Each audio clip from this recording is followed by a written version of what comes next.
The refugee station floated like a dull, gray stone in the middle of the endless stars. Ships of all shapes and sizes drifted toward its massive docking bays, some battered and scarred from journeys through hostile space. Inside, the corridors buzzed with life, aliens speaking in sharp clicks, soft hums, and guttural tones. Humans were rare here and almost always overlooked. Among them, he moved like a shadow, unnoticed even by his own kind. He had been assigned to maintenance and logistics, which meant he spent most of his days lifting crates, fixing broken machines, and organizing shipments. It was a quiet job, but one that required sharp eyes and careful hands. He was small for a human, his face still unlined by age, his hands not calloused yet, but he carried a calmness that made him hard to overlook once someone tried. For now, though, most aliens barely saw him. The station itself was chaotic, a tangle of metal corridors, observation decks, and cargo holds. It smelled of recycled air and engine oil, with faint traces of alien spices that the station's various shops tried to sell to those who wandered in from visiting ships. Every day, he moved through it all, doing his work and avoiding trouble. But today was different. Today, she arrived. She was brought on a small transport from the outer rim, wrapped in a soft containment field that kept her safe from sudden depressurization. The humans at the docking bay stepped back automatically. Aliens murmured in excitement and curiosity. She was of a tall, elegant species, with skin that shimmered faintly under the station lights, as if she carried her own starlight. Her eyes were wide and luminous, showing traces of fear, exhaustion, and pride all at once. He had never seen her before. Most humans on the station didn't see anyone new for long. Everyone moved like currents in a river. But when she was placed under his care, assigned for her basic needs and acclimatization, he found himself noticing every detail. Her hands were delicate, her movements cautious, and she seemed to carry a weight far greater than any one being should bear. The first few hours were awkward. She didn't speak much, only staring out the observation window at the stars with quiet intensity. He offered her food, water, blankets, simple things humans took for granted, but she barely responded. Other staff warned him not to expect gratitude. Many aliens from her world considered humans weak, incapable of understanding dignity or loss. Still, he moved carefully, as he always did. Night fell quickly in the station's artificial cycle. Most corridors dimmed, leaving only emergency lights and the soft hum of the engines. He returned to her room to check the containment field, ensuring her life support was stable. She was sitting near the window, knees drawn to her chest, staring at a star that must have been 1 billion miles away. "Hello," he said softly, not wanting to startle her. She didn't look at him. "It's quiet here," she said. Her voice was a gentle vibration, musical but tired. "Yes," he replied. "Most people are asleep. It's the safest time to rest. Now I'm here, in some station nobody remembers tomorrow, waiting for people who will probably never care." At one point he thought she had fallen asleep, her head resting lightly on the window. But then came the whisper, soft and vulnerable. There was a moment long and heavy when the weight of her admission filled the room. She believed she had no place, no anchor, and she whispered that she had found it in him. The irony was almost cruel. He was the one who had never felt important, never felt seen, and here she claimed him as home. He turned slightly, letting her words sink in. He didn't know what to do with them. Humans were not heroes here, not the kind that moved empires or fought wars on the grand stage. But he had patience. Humans endured, humans observed, humans survived. He had learned long ago that action sometimes meant waiting, sometimes meant listening, sometimes meant showing care in the smallest ways. Over the next few days, their routine developed. He moved quietly around her room, arranging food, checking her life support, keeping the room at the temperature she preferred. She began speaking more, telling him small pieces of her story. The words were careful at first, fragments of cities destroyed, of friends lost, of planets she would never see again. She did not ask for his sympathy, she offered him trust. That, he realized, was far rarer than gratitude. Other aliens began to notice. Some laughed quietly behind their hands, saying humans were fragile, incapable of true understanding. Some were indifferent. He ignored them, focusing only on her needs and the subtle changes in her expression, the way she relaxed slightly when she saw him, the way she no longer flinched when he entered the room. One evening, while he prepared a simple meal, she spoke again. "Do you know why I feel safe with you?" she asked. Her words were hesitant, searching. He shook his head slightly. "No," he said, "because you do not judge me. You do not ask me to be something I am not. Most of them would demand I behave, that I obey, that I be the image of my people. You just care. He felt a strange warmth in his chest. Not pride, not fear, not anger, just a steady, simple knowledge. Humans created home in unexpected places, sometimes in cities, sometimes in families, sometimes in ships adrift in the stars. And now somehow he had become that place for her. He did not speak. He did not move closer. He simply let her words exist in the room, letting them settle around him like dust in sunlight. He had learned over time that some things could not be forced, only held carefully until they could grow. The station outside continued its slow rotation through the void. Ships arrived and departed, their passengers unaware of the quiet bond forming in one small room. Humans were always overlooked. But here, unseen, unnoticed, one human had become something remarkable without even realizing it. The next morning, she sat by the window again, this time looking at him with a small, careful smile. "Do you think," she said slowly, "that a home can be a person?" "Yes," he said finally, "I think it can." Slowly, subtly, the other aliens began to take note. She no longer flinched at their whispers. She did not avoid the corridors. There was a growing confidence in her movements, a calmness she had not shown before. At night, when the station dimmed and the hum of machinery softened, she would whisper it again, though sometimes it was softer, sometimes hesitant, sometimes almost playful. "You are my home now, human." And sometimes, without fanfare or recognition, they became everything someone needed to survive. The station spun on, indifferent to the quiet miracle in one small room. He was still unseen, still overlooked, still a human among the stars. And she, once a proud survivor of a destroyed world, had found something in him that she had thought lost forever. He did not know what the future would hold. Aliens could be cruel. The galaxy was full of dangers, of threats that could separate them in an instant. But in the small, quiet moments of the station, a bond was forming. A bond built not on power, not on conquest, not on fear, but on care, patience, and the simple human ability to endure. And for now, that was enough. Days passed on the station with a rhythm both familiar and unchanging. The human moved through his tasks like a quiet current, carrying crates, repairing machinery, and cataloging incoming shipments. Yet everything felt subtly different. The alien woman he cared for had begun to change. She still carried the weight of her past, but the edges of her grief were softening, brushed away by the steady presence of someone who simply noticed her, who did not demand she hide her scars. She had started to speak more openly. At first, it was small details, fragments of memories, pieces of her destroyed city, or the names of friends she would never see again. Each word she spoke was carefully chosen, testing the waters, seeing if the human would flinch or judge. But he only listened. He never interrupted, never asked for more than she offered. That quiet patience, simple as breathing, began to unravel the walls she had built around herself. Other aliens noticed. Some whispered, mostly in disbelief. A few laughed quietly, calling him a foolish, fragile human, too weak to understand anything beyond basic survival. Yet even among them there were murmurs of surprise. They had not expected her, proud and elegant as she was, to tolerate a human at all, let alone depend on him. Her dependence was subtle at first. She asked for water or food, not out of necessity alone, but out of habit. She lingered in the corridors where he worked, waiting silently for him to pass. She did not speak, but her eyes followed him, curious and watchful. And slowly, almost imperceptibly, she began to trust him with her attention, with her presence, with small, unguarded moments that felt dangerous for someone like her. He noticed the change, too. He had always been careful, always measured, always polite. He was small in stature, quiet in speech, and unassuming in every way. Yet he had a strength that others overlooked, a strength of endurance, of observation, of patience. Humans could survive where others would falter, and he was living proof of that quiet, steady resilience. One afternoon, the alien woman approached him as he organized supplies in the lower docks. The area was usually deserted, the engines humming softly in the background. She moved with grace, though a subtle tension lingered in her posture, a reminder that she still feared the unpredictability of life. "You are patient," she said, almost as if testing the word. Her voice was soft, careful, like a feather brushing against metal. "I have met beings who are strong, who are intelligent, who command fleets and armies, yet they lack this patience. You endure even when ignored.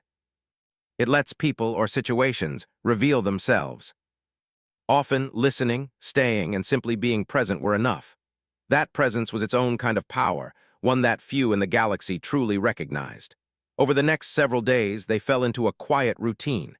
He prepared her meals, monitored her containment field, and checked the station systems for any malfunction. She watched the stars from the observation window, speaking occasionally of distant planets, of memories she feared she would forget. Other staff and aliens passed through, some curious, others indifferent, but she no longer flinched at their presence. Her attention was fixed now on something, or someone she trusted. Yet the calm of their shared space did not last. The station's bureaucracy was vast, and news traveled quickly among the ranks. One morning, a high-ranking alien official arrived, a tall, imposing figure with scales that shimmered like polished metal. The corridors seemed to shrink around them as he walked, his presence demanding attention and obedience. He had come to check on the refugees, to assess which ones might be valuable for resettlement, recruitment, or bargaining. The alien woman stiffened at the sight of him. She had survived the destruction of her world, only to find herself here, powerless in the hands of those who judged her worth by political convenience rather than character. He, the human, remained calm, quietly observing from a distance. He had learned early on that confrontation often required silence and patience more than action. The official's gaze swept over her, sharp and calculating. "You will be relocated," he said, his voice a low, metallic rumble. "Your presence here is temporary. Your skills, your history, your survival, they will serve elsewhere. You will not remain in this station." Humans, though often underestimated, had a way of seeing paths that others missed. They had endurance, cunning, and the ability to connect with others in ways that demanded respect even from powerful aliens. The official raised an eyebrow but said nothing. He merely noted the human's presence and moved on, leaving behind a tension that hung in the room like smoke. That evening, the alien woman did not speak. She stood by the window, her hands resting lightly on the cold metal frame. The stars outside seemed indifferent to her worries, burning in silent, distant constancy. Yet the human could feel the weight of her thoughts pressing down, heavy with fear of separation, loss, and uncertainty. He approached quietly, placing a hand on the edge of the observation deck. "It will be all right," he said, though he did not know the truth of it.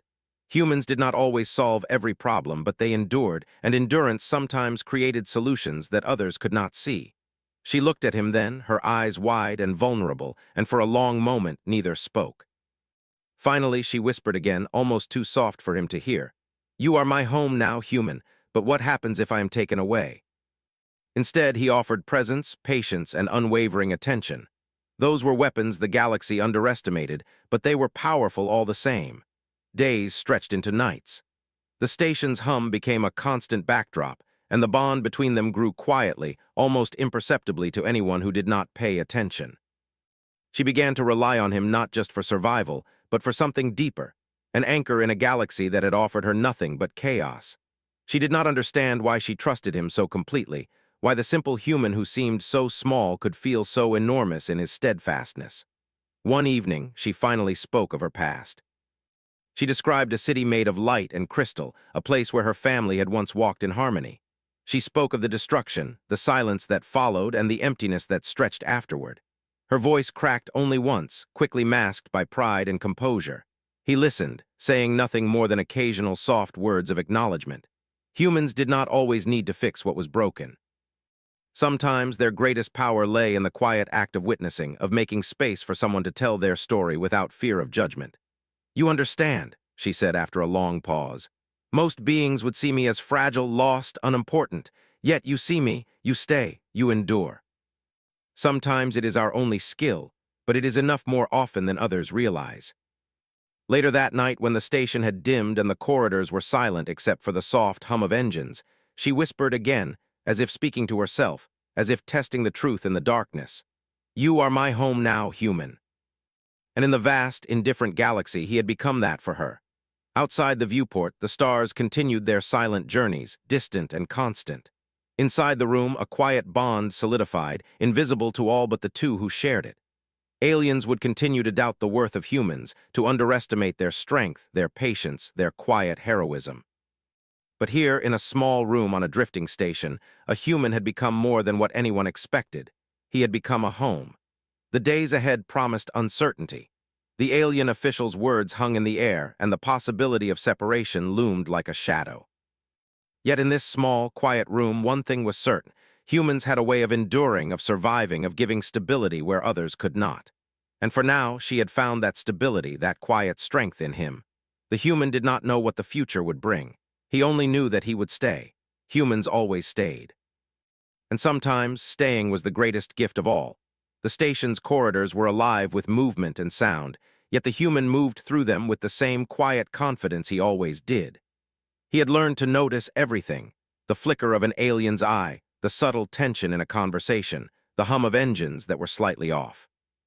Most humans would be overwhelmed by the chaos, but he had learned to thrive in it, unnoticed, until it mattered. The alien woman followed him sometimes, lingering at a distance. Her presence had become part of his rhythm, like a shadow that was neither threatening nor needing constant attention, yet was impossible to ignore. She no longer flinched when other aliens passed her by, no longer hesitated to walk the station corridors, and she even began speaking more openly about her past. One morning, a loud commotion rose from the docking bay. Ships of various sizes had arrived at once, and their crews crowded the station with urgency.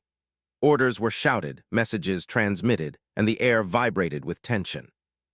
The high-ranking official who had previously announced the alien woman's relocation appeared again, this time with more urgency. "We have a situation," he announced, his metallic voice echoing through the corridors. "The fleet at Sector 7 reports unrest. They demand resources we cannot supply immediately. All personnel must prepare for potential reassignment."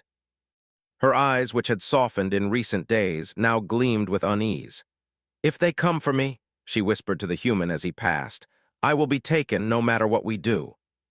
Humans were not always the strongest, but they were adaptable, able to read patterns that others overlooked.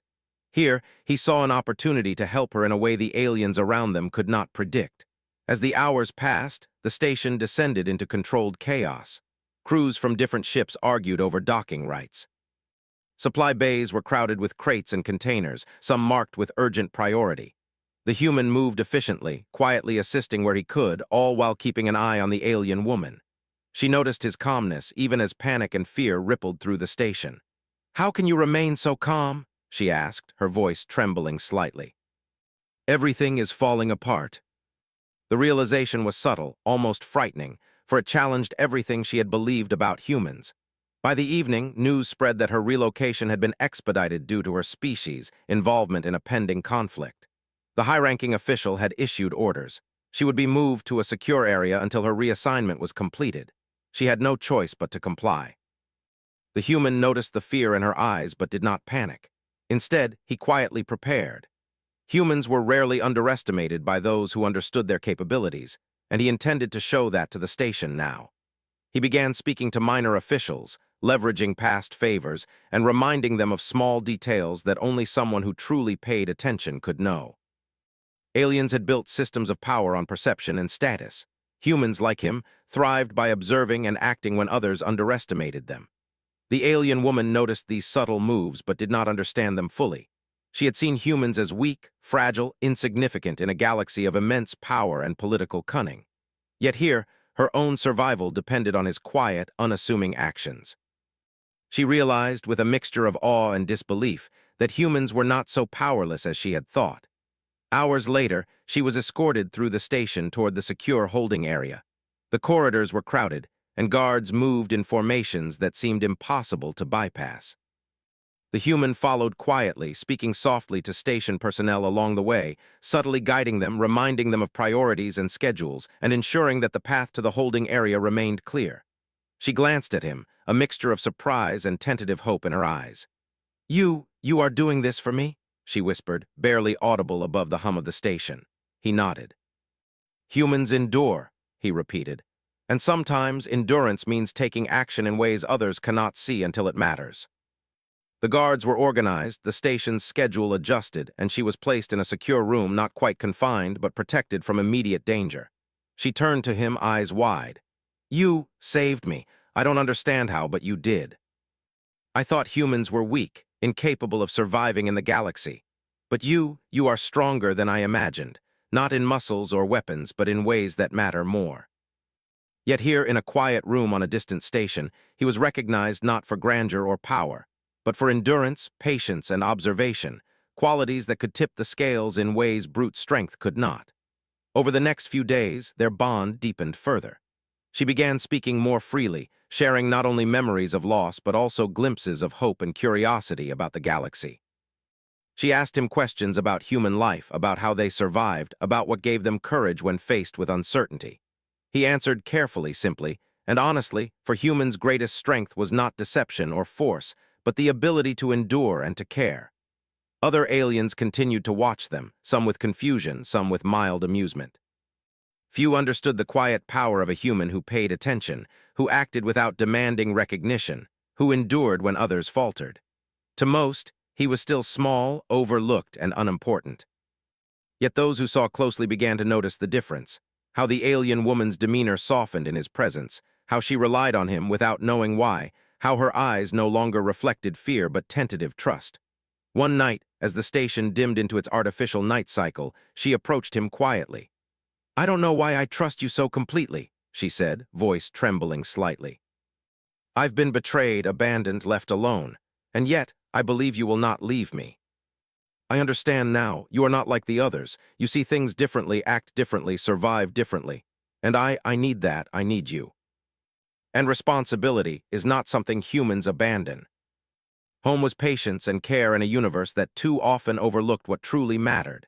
The days that followed were tense but quieter than the chaos of the previous week. The station continued its operations, but the bond between them grew stronger. She began to trust him fully, sharing thoughts and fears, letting him guide her in small decisions about daily routines, supplies, and safety. It became clear that she had begun to rely on him emotionally in ways she had not expected. She would watch him as he worked, noticing his careful movements, the way he accounted for every detail, the quiet efficiency that prevented accidents and maintained order. It was not heroism in the traditional sense, but it was remarkable in its own way. Humans were underestimated, dismissed, ignored, but here his endurance and attention had created something powerful: stability, trust, and a sense of home. One afternoon, a minor crisis erupted. A shipment of supplies had been misrouted, and the station's automated systems were on the verge of locking them down. Aliens were panicking, bickering over priority, and tempers flared. The alien woman watched in alarm, fear gripping her once again. The human stepped forward, moving quickly yet calmly.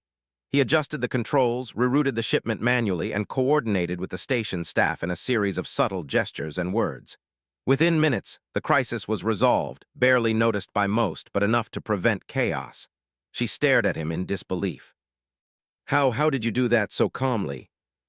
And here she realized she had found one, quiet, unassuming, and utterly dependable. As night fell again, she approached the observation window, staring at the stars. The human joined her silently. The station hummed softly around them, indifferent to the quiet miracle occurring in that small room. "You are my home now, human," she whispered once more, this time without fear, without hesitation. "I cannot imagine being anywhere else." And in that moment, amid the endless hum of the station and the distant, indifferent stars, she understood what she had said all along. Home was not a place. Home was a person.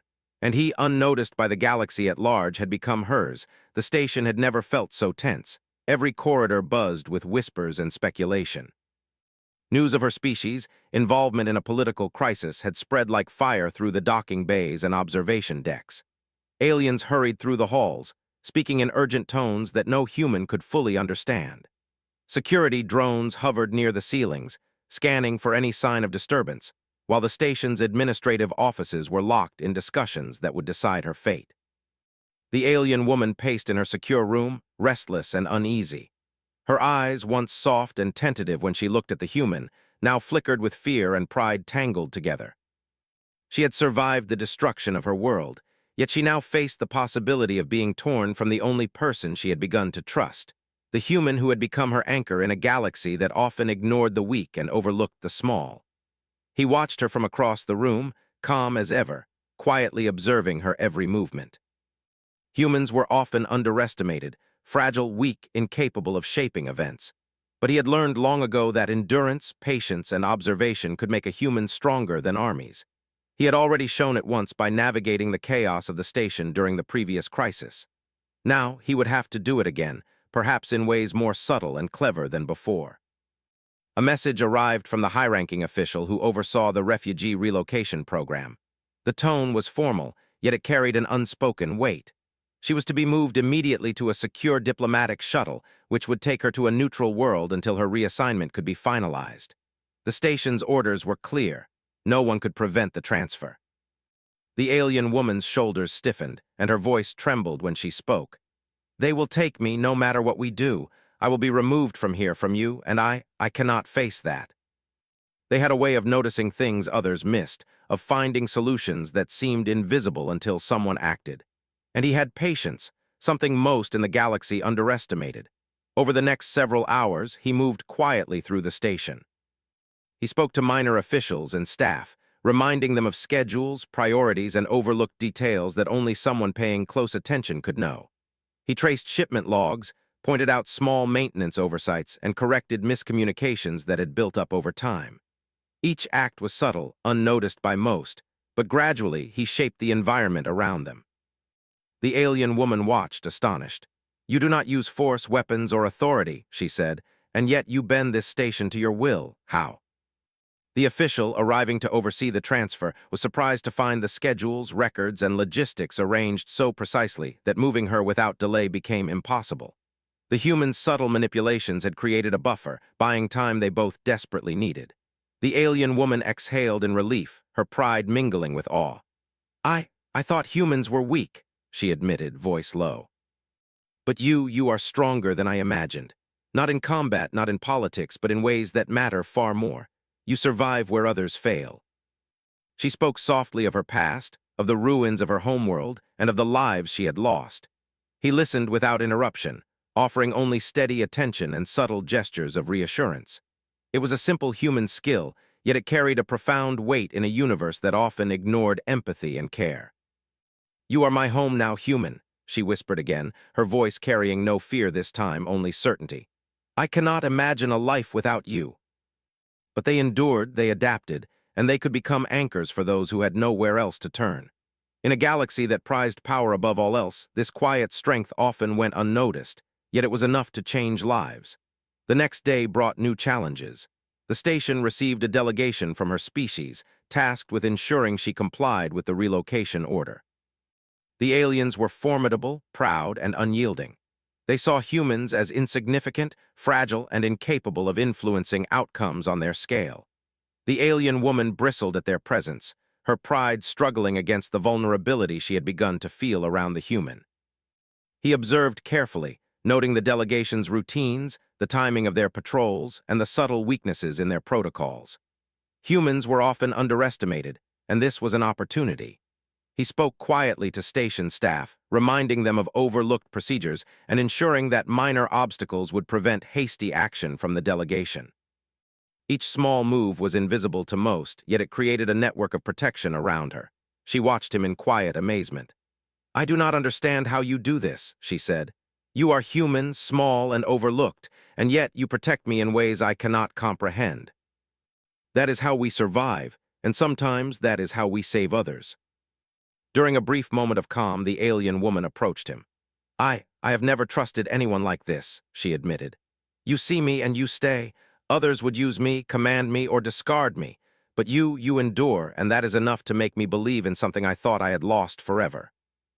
Endurance is our strength, and sometimes it is enough to change outcomes that others think are inevitable. He listened quietly, offering only steady presence and small, reassuring gestures. Words were not always necessary. Humans had a way of showing care that did not rely on power or authority. It was subtle, persistent, and often more effective than force. Night fell again, and the station quieted. The delegation had left temporarily, frustrated but unable to act. In the dim light, she whispered once more, "You are my home now, human. I do not know what the future holds, but I know that with you, I am not alone." And sometimes, in a universe that valued power above all else, this quiet endurance was enough to protect those who could not protect themselves. The following days were tense, but filled with subtle victories. He continued to monitor the station's activity, quietly guiding personnel and preventing any immediate threat to her safety. She began to relax slightly, her trust in him deepening. She no longer flinched at the presence of others, no longer feared sudden moves or orders. Instead, she relied on him not just for physical safety, but for the stability he provided in a galaxy that often overlooked human strength. One evening, she spoke of her hopes for the future. "I want to survive. she said softly. "I want to live to see the stars, to experience more of the galaxy. But I also want someone to share it with. I never thought I would find that again." For the first time in a long while, she felt a sense of peace, however fragile. She had endured loss, destruction, and betrayal, yet here, in this small room on a drifting station, she had found a home. And that home was a human who had become her anchor, her protector, and her steady presence in a galaxy that often overlooked what truly mattered. As the station hummed quietly around them, she whispered one last time before sleep claimed her. "You are my home now, human. I cannot imagine being anywhere else." And in doing so, they became something extraordinary for those who needed them most. And in that moment, amid the endless hum of the station and the distant, indifferent stars, she understood fully what she had said all along. Home was not a place. Home was a presence. And he, unnoticed by most of the galaxy, had become hers. The station had never been quieter, yet the tension in the air was thicker than ever. Every corridor, every observation deck, every docking bay seemed to hold its breath. Orders had been given. The alien woman was to be relocated immediately. The high-ranking officials had made their decision, and no one was supposed to interfere. Yet in the calm before the storm, a quiet determination built between the human and the woman he had come to protect.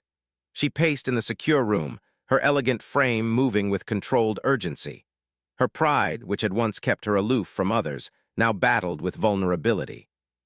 She had survived destruction, loss, and betrayal, but the thought of being separated from him, of losing the human who had become her anchor, was unbearable. He stood silently, observing her, noting every movement, every flicker of emotion. Humans were often overlooked in the galaxy. They were not fast, not physically imposing, and often underestimated. Yet they endured. They noticed things others missed, adapted in ways others could not, and acted quietly with precision. In a universe that prized power above all else, these qualities were invisible weapons, capable of turning the tide of events in ways no one expected. A loud commotion echoed through the station as the officials arrived to enforce the relocation order. The delegation from her species moved with authority, expecting compliance. Security drones hovered, scanning the corridors, ready to enforce the transfer. The alien woman's shoulders tensed, but he placed a calm hand near her, a subtle gesture of reassurance. "Stay calm," he said softly. "We have options. You will not be taken today. You are human, you cannot stop them." Every small detail, every overlooked rule, every assumption the delegation had made, all of it had been accounted for. Now it would matter more than ever. As the officials approached her secure room, he moved through the corridors ahead of them, quietly redirecting security drones, adjusting access logs, and ensuring that the most critical paths were blocked by minor but effective obstacles. Aliens noticed small delays, slight inconsistencies, but they attributed them to human error or the station's chaotic nature. They did not suspect the human was orchestrating everything behind the scenes. Inside the room, the alien woman's fear was evident, but so was her trust. She no longer questioned his ability. She knew he would find a way. She had seen it before in the quiet efficiency with which he navigated the station, the subtle influence he wielded without anyone noticing, the calm patience that allowed him to endure even when everything else was falling apart. The delegation arrived at the door, their scales glinting in the dim light. They issued orders for her to comply, expecting immediate obedience. Yet the human's preparation made the difference. Doors that should have opened with authority required overrides he had set. Security drones hesitated, confused by minor adjustments he had made to their routines. Communications from other staff subtly delayed, misdirected, or corrected in his favor. Every element of the station had been aligned to create a window, however small, for action. He stepped forward calmly as the delegation demanded compliance. "The relocation cannot proceed at this time," he said plainly, his voice carrying an authority no one expected. Humans were rarely commanding in these spaces, and the delegation faltered, confused by the quiet power in his words. The alien woman looked at him, a mixture of awe and disbelief on her face. You are human," she whispered, "and yet you are unstoppable in ways I cannot imagine." Their assumptions about human weakness, about insignificance, had blinded them to his abilities. And in that moment, the alien woman understood fully what she had said before. Humans were not fragile. Humans endured. Humans created home where others saw nothing. Minutes passed like hours as the standoff continued. Then subtly, he guided the alien woman toward an alternate exit, one that had been unmonitored due to his prior adjustments. She followed him without hesitation, trusting completely. Humans had earned that trust not through force, but through endurance, patience, and unwavering presence. The delegation noticed her movement too late. By the time they attempted to redirect her, she was already moving towards safety, guided by the humans' calm efficiency. Every step, every gesture had been calculated not through aggression, but through observation, subtle influence, and timing. They reached a small transport bay, nearly empty, save for a few minor personnel who had been quietly guided away. He activated the shuttle's controls, previously secured by his subtle adjustments, and prepared for launch. The alien woman looked at him, eyes wide, a mixture of disbelief and gratitude. "You did it," she whispered. "You saved me. You chose to follow, and that made all the difference. I thought we were powerless here, that I had no choice, and yet you proved me wrong." Her presence was no longer filled with fear, but with trust, with the quiet knowledge that she was not alone. She had found home, not in a place, not in a station, not in power, but in a human who endured when others faltered. Days passed as they traveled to a neutral world where she could be safe. During that time, they spoke quietly, sharing stories, memories, and glimpses of hope. She told him of planets she had dreamed of visiting, of cultures she longed to understand, and of experiences she wanted to have now that she was free from immediate danger. He listened patiently, offering guidance, insight, and subtle advice when necessary. Humans were not omnipotent, but they were resourceful, adaptable, and steady in ways few others could match. She marveled at his ability to navigate situations without exerting obvious power, without raising alarms, without demanding recognition. Every action he took, every observation he made, demonstrated a quiet strength that was invisible to most but critical to survival. Humans were underestimated, often ignored, and frequently overlooked, but that was precisely why their endurance mattered so much. One evening, as they looked out over the alien landscapes of the neutral world, she spoke again, softly and with certainty. "You are my home now, human. I do not need a planet, a city, or a title. I need you, and I cannot imagine a life without you." Humans were not always warriors, not always diplomats, not always recognized as heroes, but they endured. They observed, they adapted, and they acted when others failed to notice. And in doing so, they could create home, stability, and hope for those who had lost everything. Her gaze met his, and she smiled, a mixture of relief, trust, and pride. "I understand now," she said. "You are not just a human. You are a place, a presence, a home, and I am fortunate to have found you." The shuttle landed on the neutral world, and she stepped onto the platform, feeling the alien soil beneath her feet. She turned to him once more. "I will always remember," she said softly, "that you created home for me when all else was lost. And that is often enough." Together, they looked out over the neutral world, a new beginning stretching before them.